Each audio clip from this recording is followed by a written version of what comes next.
যারা চিংড়ি মাছ ভালোবাসে তাদের এই রেসিপিটা ভীষণ ভালো লাগবে।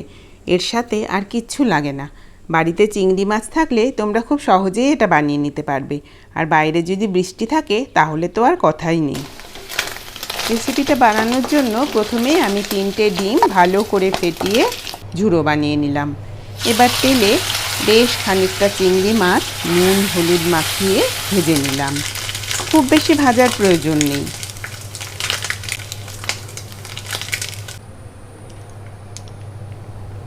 এবার চৌকো করে কাটা গাজর বাকি তেলে ভেজে নিলাম।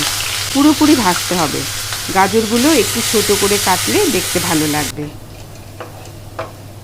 এবার কড়াতে 1 চামচ বাটার দিয়ে পেঁয়াজগুলোকে ভালো করে ভেজে নিতে হবে যতক্ষণ না গোলাপি রং আসছে।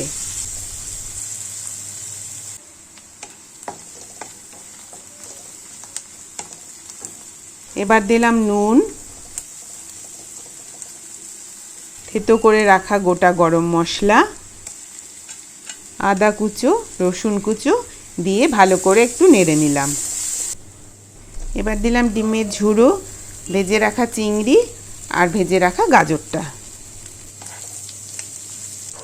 তারপরে দিলাম ক্রাশ করে রাখা গোলমরিচ। এরপরে দিলাম কাজু ও কিশমিশ আর চিনি দিয়ে ভালো করে নেড়ে নিলাম।